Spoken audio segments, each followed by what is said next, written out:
Muito bem, aos internautas que acompanham o canal da Liga São Paulo aqui no YouTube, o programa Independente está com Roberto Santana, jogador de basquete sobre rodas, que atua pela equipe Sabres. Olá, Roberto, seja bem-vindo e queremos escutar bastante coisa aí sobre a modalidade que é olímpica.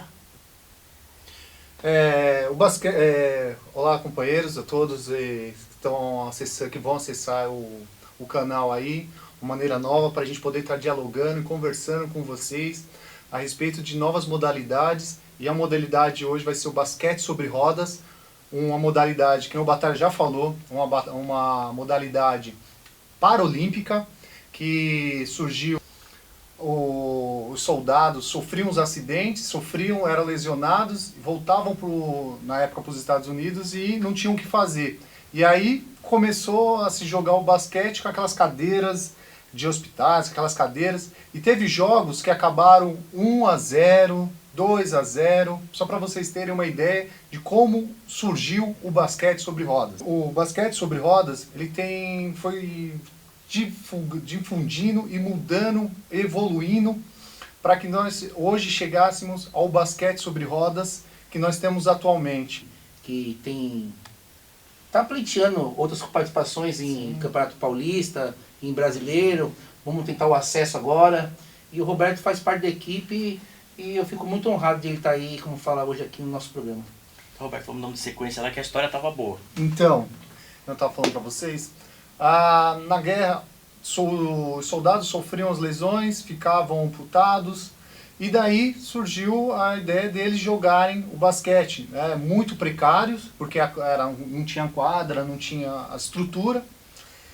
E aí hoje nós temos uma mega, que nem o Vladimir falou, nosso presidente do Sabres falou, nós temos uma mega estrutura lá no CPB, no Centro Paralímpico Brasileiro, na Imigrantes. Primeiro mundo, né? Primeiro mundo. Quadra poliesportiva, nós temos a piscina, quadra de tênis, campo de futebol para 7, quadra de vôlei sentado, para o vôlei sentado. Então é primeiro mundo a estrutura. E a estrutura para o basquete é fenomenal. É uma quadra diferenciada das outras porque ela é lisa, para a gente poder estar deslizando na quadra com as nossas cadeiras. E a história do basquete, para o basquete em cadeira de rodas, a gente precisa ter, os 5 jogadores, ele tem que somar 14 pontos. E aí a nossa deficiência, ela nos pontua. Cada pessoa com deficiência, ela tem uma pontuação que varia, o Vlad já está mais a par como funciona, que ela varia de 1 a 4,5. 1,5, 2, 2,5, 3, 3,5. Tipo um ranqueamento, né? Isso. Para poder dar condição, Batalha, para que aquelas pessoas com uma deficiência mais grave possam estar participando. Que a ideia é ser bem inclusivo mesmo, né? A ideia é ser inclusiva para que todas as pessoas com as deficiências possam estar jogando. Tem um jogador na Argentina que ele é amputado de 3 membros. Ele é amputado das 2 pernas e amputado do braço. Puxa vida. Ele joga com um braço e é o melhor ponto 1,5 que joga. Pô, que legal, meu. E ele participou do Campeonato Brasileiro ano passado. Foi contratado e veio jogar. Então, mostra que qualquer deficiência pode participar, pode jogar o basquete sobre rodas. Roberto, como está o Brasil hoje em relação ao resto do mundo, falando do basquete sobre rodas? Qual é o nível que o Brasil está? Como é que está sendo administrado o Brasil? Nós estamos no caminho certo? Que análise você faz? A melhor colocação, Batalha, do Brasil numa Paralimpíadas foi no Rio, um 5º lugar. Quer dizer, não chegamos à medalha ainda. Não chegamos à medalha. Aí se pergunta, mas nós não temos potencial para poder chegar e estar disputando? Potencial nós temos material humano, Puxa, então jogadores. Falta uma comissão técnica, falta uma administração, a nossa confederação dar condições para que os jogadores possam estar desenvolvendo melhor o seu trabalho, o seu basquete. Então, Batalha, tem muitos críticos de basquete sobre rodas, que eles criticam o técnico, a comissão técnica, o presidente da CBBC, mas eu vejo que assim, tem muitos jogadores que eles poderiam estar desempenhando um papel melhor, estar jogando fora, uma liga europeia. Tem jogadores brasileiros que jogam já essa liga europeia, poderiam ter mais. Esse intercâmbio. A CBBC poderia, a Confederação Brasileira de Basquete sobre Rodas, poderia fazer mais amistosos com outros países, não só da América Latina aqui, sim chamar abrir o leque para uns amistosos contra a Europa, contra o Irã, como já fez, contra os Estados Unidos, como o Canadá, que são dos melhores, as potências. Seria o contato com outras escolas que faria o nosso desenvolvimento aumentar um pouquinho, né? Sim, sim. E então, para que tenha esse fomento, para que o basquete possa ter esse desenvolvimento, esse crescimento, a gente precisava ter pessoas pensantes lá para poder ampliar esse leque. Não ficar só nos campeonatos. Ah, tem uma Paralimpíada, vamos participar da seletiva, vamos participar para poder participar da Paralimpíada. Não, fazer uns amistosos, fazer uns jogos preparatórios, mas os jogos preparatórios, aqueles jogos pegados. É igual a seleção brasileira, não adianta você fazer amistosos com Catar, Não, pega os top, pra gente ver até a realidade. Pra ver o nível, né, que tá. Isso, pra ver a nossa realidade. Porque às vezes você pega um time de segunda divisão, um time baixo, de potencial inferior do Brasil, a gente não consegue medir se o Brasil realmente está em crescimento. Então, isso pra gente peca um pouco, pesa pra mas gente. existe um intercâmbio de técnicos, de repente vem aqui fazer um camp, ou fazer tipo uma excursão para demonstrar o que está sendo realizado lá fora? Então, Vlad, não sei se você lembra, mas tinha um técnico, se não me engano, português, que fez um intercâmbio, treinou um time aqui de São Paulo, do interior de São Paulo, mas não deu muito certo. Eu acho que os técnicos brasileiros deveriam estar fazendo esse intercâmbio, indo lá fora, indo para fora, para ver o que está ocorrendo lá. Para a gente poder dar essa amplitude, para a gente crescer junto com a modalidade. E assim, sem contar que assim, ela ainda é muito amador. Hoje, se você pegar a nível Brasil, nós temos 4 equipes de ponta, que você fala assim, ó, essas 3 equipes aqui vão brigar pelo título brasileiro. Aí você tem um campeonato com 12 equipes. Vê um campeonato com 12 equipes, onde você já sabe que vai primeiro, segundo, terceiro lugar. Aí tem aquelas que ficam brigando ali, intermediário, aquelas que briga para não cair, para a segunda divisão, entendeu? Mas por que isso?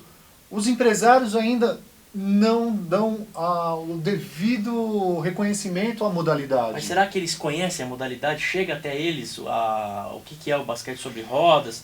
Talvez seja um trabalho que está faltando de cima para baixo, ao invés de ser de baixo para cima, entendeu? Então, como é que o empresário vai patrocinar se ele não sabe nada? Então, fazendo um adendo nessa sua observação que eu acho hiper relevante, Batalha, é assim, nós fizemos um quadrangular lá no CPB e nós fizemos uma transmissão online via YouTube e via Instagram. Muita gente subiu no vídeo que nunca tinha visto uma partida de cadeira de rodas e ficou super, falou, pô, que legal, acho que tinha que passar mais. Então, acho que assim, é como você falou, Roberto, talvez falte um pouco de profissionalismo na gestão, isso. Porque a gestão também ela tem que tomar os devidos cuidados para a divulgação da modalidade, porque sim. Não adianta você ter a modalidade e a modalidade não ser vista. Mas quem patrocina quer ser vista. É isso que eu ia falar agora, é mais ou menos que é o mecanismo, né? Você põe a sua marca, né? Por exemplo, Sabres, né? Você poderia ter vindo aqui para dar entrevista sem aparecer a sua equipe. Amanhã ou depois pode estar aqui uma outra empresa. Aqui a gente não vai fazer exceção de aparecer ou não aparecer, a gente está do lado do esporte. Tem gente que corta a gente, não, a gente vai cortar. Mas eu vou ficar muito feliz se amanhã você vier aqui, um outro aqui, pessoa da sua equipe, com uma empresa do lado te apoiando. Sim, só que eu concordo, não adianta você ser do Sabres e ter uma estrutura, entre aspas, dentro da possibilidade, tentando chegar ao profissionalismo, se a nave-mãe, que é a Confederação de Basquete sobre Cadeira de Rodas, não comunga com essa mesma ideia. Sim, né? Sim. Porque não adianta, pode acontecer, um cara vir e falar, ô Roberto, achei você bonito, vou te patrocinar. né, ficar comovido com a causa, por ser uma modalidade inclusiva, tudo bem, e um trabalho social. Mas não é assim que acontece. Principalmente no Brasil, eu trabalho com divulgação de esporte. Se você não cutucar, entre aspas, não ficar conversando, não ficar falando, as coisas não acontecem. Se você não aparecer, você não é lembrado, né? Como diz o ditado lá que eu brinco, que é pra minha empresa, quem não é visto não é lembrado. E para você chegar num patrocinador, você teria que estar aparecendo. O campeonato que você disputa, seja da federação, seja da confederação, tem um mínimo de divulgação. O Vlad deu exemplo que mostrou no Facebook, que para as pessoas tomaram o primeiro contato, falou, nossa, que legal. Então, ele provavelmente quando for fazer, vai fazer a mesma coisa, só que tem que ter sequência, campeonato. Sim. Eu, quando eu estive no Centro Paralímpico, conheci um rapaz que faz a divulgação, que tem um espaço no Instagram, que agora me fugiu o nome, depois a gente coloca aqui para até ajudar a divulgar, porque ele faz um trabalho de guerreiro. E então, quer dizer, tem o público, tem quem acompanha, tem quem joga. Isso. Então falta esse empurrãozinho, talvez seja uma falta de visão dos órgãos maiores. Eu vou citar até um exemplo da questão de relação à questão de mídia e de aparição. Então, eu vou dizer uma coisa para você. Eu tenho dados que o desenvolvimento da modalidade no Brasil existe há mais de 30 anos. Bem mais que isso. Mais que isso. Posso ser... Aí eu vou citar para você, hoje, o futebol americano faz pouco tempo que está aí sendo realizado algum tipo de trabalho no Brasil. E o que acontece? Hoje já estão no quê? Na TV a cabo. Por quê? Porque se você não aparecer, se você não der a devida importância para o desenvolvimento do trabalho da modalidade, esquece, você nunca vai conseguir patrocínio. Por exemplo, como que você chegou à equipe, como que você chegou à modalidade de basquete sobre rodas? Como surgiu na sua vida? Como surgiu? Porque, como você ficou sabendo? Então, o basquete sobre rodas entrou na minha vida quando eu ainda tinha meus 20 e poucos anos, quando um colega me levou, assim, tava na rua, tava andando de bicicleta, a corrente da minha bicicleta quebrou, e aí eu comecei a empurrar. Aí do nada, parou um senhor, um colega, um senhor na época, e falou assim, você é uma pessoa com deficiência? Eu falei, sou. Aí ele falou, você não tem um interesse em jogar basquete com cadeira de roda? Eu falei, nunca vi isso, não sabia como funcionava, nem sabia que tinha esse esporte, não sabia que tinha esse esporte. Então a gente pode dizer, entre aspas, que você joga pelo acaso. Se aquela pessoa não te visse lá nessa situação, foi você não saberia da modalidade. Não saberia. Tanto é que assim, a modalidade em si, ela é cara. Ela é cara porque ela necessita de uma cadeira diferenciada. Especial, né? Isso. Que é uma cadeira que ela é feita como se fosse uma chuteira para um jogador de futebol.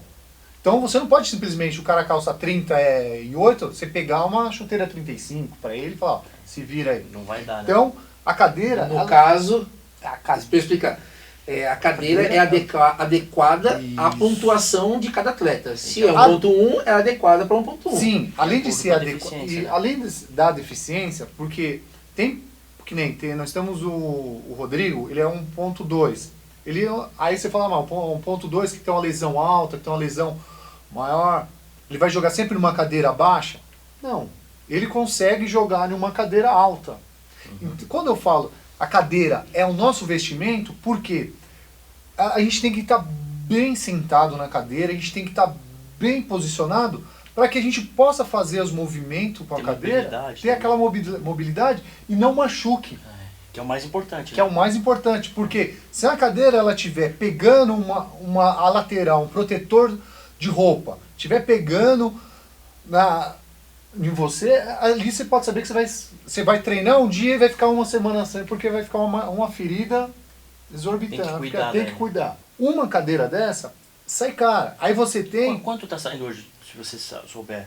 Em torno, só o quadro varia entre 3 a 5 mil. Um investimento. Isso não é nem uma RGK, que é uma das melhores importadas, sabe, que são top de linha. Eu estou falando uma nacional, você pegar uma nacionalzinha, uns 3.500, se você pega uma cadeira que você faz sob medida para você. Vamos aproveitar o espaço aqui de novo, vamos deixar os dados aqui do clube, do Roberto, que de repente tiver algum empresário assistindo a gente, se mobilizou pela causa aí, né? E quem sabe não aparece alguém para apoiar, então vamos deixar de novo os contatos, tudo, porque a gente quer que desenvolva, né? Esse que é o nosso pensamento. Que nem eu tinha falado para você, Batalha, se você chegar no Campeonato Brasileiro, a primeira divisão, você tem 4 times estruturados. 4 times que treinam de segunda a sábado. Eles fazem um treino de segunda a sexta, segunda a sábado. Quando eles não treinam quadra, é musculação. Aí você vê os outros. E aí, assim, é tão estruturado esses 4 times, que os jogadores, eles ganham para poder jogar. Então já é um profissional. São times que é o ideal, né? Que seria o ideal para todo mundo. Né? Que no Campeonato Brasileiro, que esses 12, porque hoje nós temos 3, temos a primeira divisão, a segunda divisão, a terceira divisão e o campeonato de acesso. Quer dizer, então nós temos 4 divisões assim. 4 divisões diferenciadas. O que mostra que nós temos times, né? Sim. Bastante procura. Bastante times. E fora os regionais. Eu penso, Batalha, que se a gente quisesse um desenvolvimento maior para o basquete, principalmente para qualquer modalidade, a gente deveria ter mais campeonatos. Hoje nós ficamos muito presos ao campeonato nacional e ao campeonato estadual. Hoje temos um campeonato estadual em São Paulo, no Rio. São Paulo é uma divisão só ou tem mais? É uma divisão só o paulista. Jogam todos contra todos, mas depois eles abrem, aí jogam. 4 times jogam. É isso. Aí disputam de primeiro, segundo, terceiro, quarto. O A, que é ouro, a chave ouro, e depois vem chave prata. Que são o intermediário e os mais fracos. Isso até é legal porque todo mundo joga o mesmo número de jogos, né? Sim, joga o mesmo número, mas pense assim, Batalha, a gente pegar um time profissional, um time amador que treina uma vez, complicado. No máximo 2 vezes por semana, que não tem um treinamento físico, que é aquele musculação, não tem uma nutricionista, tem fisioterapeuta, que é importantíssimo. Não tem fisioterapeuta, que aí você tem todo o preparo para o atleta só pensar, focar no basquete. Aí você pega um da série bronze, que ele treina lá 2 vezes por semana, isso quando consegue um local para desempenhar o basquete. Quando você consegue um horário, porque ele acorda cedo para poder ir trabalhar, ele vai trabalhar, aí depois do trabalho ele vai num horário, uma hora vaga lá à noite, quando ele não vai para a faculdade, e aí treina só de finais de semana. É complicado, né? Competir assim. Você acha que é no mesmo nível? Não é impossível. Entendeu? Então, tem campeonatos que jogos... tenha talento, não dá para disputar. Não dá. Tem jogos aí que termina 80 a 15, a 10, 80 a 100. Já perdi jogo a 100 a 10. Então, mas eu sou favorável que tenha, tá, pessoal? Não é que, assim, eu gosto desse formato porque, assim, a gente cresce. O problema é que os times que estão lá em cima, de profissional, eu não vejo crescimento para eles. Só mas para entre eles, né? Isso. Mas para os times menores, eu acho legal. Tem muita gente que vai me questionar, mas eu acho legal, tá? Não, eu acho legal porque, assim, você tem condição de jogar com equipes do seu tamanho hoje. Isso. E você enfrentando equipes melhores, você, no mínimo, alguma coisa você vai desenvolver. Lógico que o placar pode desestimular alguma coisa, mas eu também sou favorável que haja esse confronto, mesmo para você... avaliar o nível de trabalho. Até assim, por exemplo, pega um jogador, infelizmente isso acontece em todas as modalidades também, pega um jogador do time mais inferior, que não é profissional, é um talento, é um jovem, o time vai acabar chamando. Capta ele. Tanto então, é que se você pegar no time da primeira divisão, que foi o atual campeão, que é o atual campeão brasileiro, você pegar, tem jogadores norte, nordeste, do Rio, do outro time, como que se fala? Que foi captado, que foi lá, olha, exatamente, se tornou profissional. Então, porque existem alguns mecanismos para, de repente, você estar facilitando essa questão do cara viver do esporte hoje. Sim, a gente sabe que existe a Bolsa Atleta. As leis de incentivo. As leis de incentivo. As leis de incentivo. E, como você disse, eu acho que material humano nós temos. Se você falta tem melhorar a gestão da modalidade. A gestão da modalidade. E Roberto, para a gente estar chegando próximo do final, o que você acha que nós temos que melhorar em termos de gestão? Profissionalismo. Profissionalismo? Que nem o Vlad falou. Tornar o basquete empresa e profissional. Profissionalizar.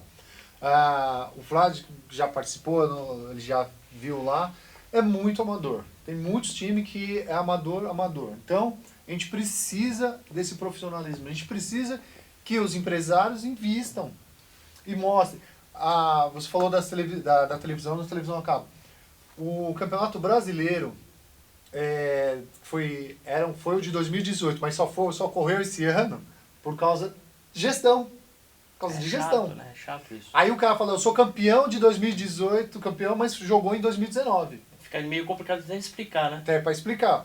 Entendeu? E aí, quando eu falo para vocês que falta profissionalismo, é você pegar hoje as 3 divisões, vamos pôr as 3 divisões, que é a primeira divisão, segunda, a terceira. E aí você tem um acesso que se tornaria mais livre, né? mais livre, que seria a quarta, para você tentar chegar. Sai um calendário. Nesse calendário, aí você chega para uma equipe pequena, ela corre atrás de um patrocínio para poder comprar passagem de ônibus ou de avião, tal. Aí quando você chegar, à véspera da competição, você está embarcando sua equipe, a organização fala assim, olha, não vamos ter mais o campeonato. Nossa, é complicado. Vocês imaginam, que organização são essa? O campeonato, o feminino. O feminino, nós temos uma divisão. Já mudou 3 vezes, desde que saiu o cronograma dele. Já mudou 3 vezes, só para você ver. Aí como que um time consegue se organizar financeiramente com isso? E não só se organizar, e como vai justificar para um patrocinador isso. Como você vai falar pro cara, falou assim, ó, a gente ia estrear amanhã, agora não vamos mais. Aí faz todo um cronograma, uma previsão de gasto. Não, e você chega pro investidor e fala, olha, sua marca vai aparecer e tal, vai e tal. Aí a gente fala, foi cancelado. Não, é um tiro no pé. É um tiro no pé. E só para lembrar que esse ano teve o Campeonato Brasileiro, foi televisionado pela Sport TV 3. Teve a final. Eu, sinceramente, gostaria que a TV abraçasse mais essa ideia, que nem o Vlad falou, abraçasse mais a ideia de que não fosse só a final, mas outros jogos. Então, quem sabe começando transmitindo a final, daqui a pouco vai aumentando, já é um começo. E tem que segurar isso com unhas e dentes. Sim. Porque chegar à televisão é muito difícil hoje. É muito difícil, mas eu acho que até chegar à TV, que eu acho que é a outra ponta do sistema, né? Sim. Eu acho que existe hoje N mecanismos que a gente pode estar utilizando. Você imagina para a televisão também, que se organizou, botou na grade de programação, tem todo o investimento também, porque o cara não é assim, a televisão chega, começa a ligar a câmera e faz, não, tem todo um preparo, tem caminhão de externa, tem tudo, a logística toda, que é uma logística cara. E ele também é surpreendido falando assim, não vamos ter o jogo, não vamos ter o campeonato, eles correm disso também. E provavelmente a TV, se ocorrer isso, provavelmente ela não vai conseguir televisionar numa outra data, porque ela tem um cronograma, tem todo um, né? Tem toda uma agenda, todo um cronograma. Quando marca lá, que ele põe na grade de programação, final do basquete sobre rodas, jogo de vôlei, jogo de futebol de salão, qualquer modalidade, aquele espaço lá, eles já discutiram internamente, já fizeram todos os trâmites todos, e é ali. Lógico que às vezes quando tem futebol, alguma coisa, acontecem os problemas inesperados, acaba uma luz, mas aí você vê, tá todo mundo vendo que não é uma falta de organização. Isso. Infelizmente, pode acabar a luz agora, a gente tá fazendo aqui, nós estamos em São Paulo, acontece isso toda hora. Né? Sim, então, e em outros lugares do Brasil também, acontece no exterior, né? Então, mas o que não pode acontecer é falta de organização, porque atrapalha o desenvolvimento de uma equipe. Vocês estão formando uma equipe nova que está tentando alguma coisa. Que nem. E depois só para explicar para vocês, que nem ano passado, nós iríamos participar do campeonato de acesso, mas como teve uma mudança de local, estava primeiro para Goiânia, depois mudou para o Rio, depois mudou, aí voltou para o Rio. A gente acabou não conseguindo participar. Porque não conseguiu planejar. Não conseguimos planejar, porque nós tínhamos já tudo pensado para um local e foi mudado. Certo. Entendeu? E a gente fica nesses É uma coisa assim, uma coisa que eu fico chateado, né, de ver, que assim, se não tem condição de fazer melhor, paciência, vai começando a crescer devagar e tal. Mas a condição é grande de fazer uma coisa boa. Batalha, o basquete sobre rodas, ele chegou aqui na década de 50. Então já tá há tempo já, sabe? Então, já isso foi, porque sabe? assim, Primeira equipe você brasileira de 1961, o Clube dos Paraplégicos. Eu lembrei de uma situação agora que foi feito um trabalho muito bom em todas as áreas, né? Que foi o rugby. Eu ia falar sobre isso. Eles trabalharam muito bem a imagem, trabalharam muito bem o conceito, trabalharam Você já viu que eles transmitem os jogos, a semifinal, a final, eles já transmitindo vários jogos no rugby. Então assim, daqui a pouco vão aparecer os resultados. Ainda não apareceram grandes resultados, mas você vê que o Brasil está evoluindo, já joga de igual para igual com a Argentina, que era um grande bicho-papão aqui do continente, e assim, realiza eventos regulares, organizados, então surge como um exemplo, né? Sim. Roberto, para a gente terminar, eu queria deixar o espaço para você fazer as suas considerações, que você acha mais importante passar para o nosso público aí sobre o basquete sobre rodas e sobre a sua equipe. Aproveitar esse minuto aqui para poder convocar o pessoal, para poder estar lá assistir o basquete sobre rodas, para conhecer a modalidade. Venha pelo menos conhecer, venha pelo menos prestigiar uma modalidade diferente, para você ver que você vai se apaixonar pelo basquete. E nós estamos lá de terças e quintas, das 17 às 21 horas, no Centro Paralímpico Brasileiro, na Rodovia dos Imigrantes, na Avenida dos Imigrantes. Rodovia, né? Na rodovia dos E os telefones que você ficou de deixar no final? Os telefones vão deixar na descrição do vídeo para entrar em contato com o CPB, com o telefone e o site. E os e-mails, deixar um e-mail também? Deixa o e-mail na descrição também. Deixa o e-mail da descrição para que quem tenha o interesse de ir lá participar, de ser um voluntário, porque a nossa modalidade ainda é muito por voluntário, vocês serão bem-vindos. A família Sabres está de braços abertos para receber vocês. E eu convoco você, empresário, a conhecer o basquetebol sobre rodas e apoiar uma equipe que não seja o Sabre, seja da sua cidade, do seu bairro, qualquer coisa. Apoia. Quem sabe você tem condição de comprar uma cadeira, compra e doa pro time. Isso, boa. Compra bola, compra uniforme. Tem várias formas de ajudar. De rodas, pneus. Tudo isso que é pertinente para a modalidade acontecer. E se você não tem condição de comprar uma cadeira, que ele falou que o valor é um pouco mais elevado, um uniforme pode ajudar, a bola, e entrando em contato com a equipe ou com os órgãos, com as entidades, você pode colher mais informações daquilo que eles precisam e aquilo que pode ser feito para ajudar. Fica aqui um apelo, não porque a gente está com pena, porque a gente está com nada, porque a gente quer que o esporte se desenvolva e que, como o Roberto falou, é uma modalidade paralímpica, né? E sendo paralímpica, quando chega esse período que agora vai ter o Pan-Americano, essas coisas, fica todo mundo pensando, tem que ganhar, mas esquece que precisa de um apoio. Então fica aí o apelo e muito obrigado pela presença. Eu que agradeço.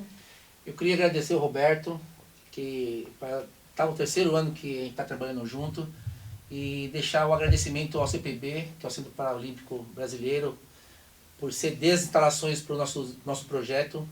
É um projeto que é novo, que está crescendo.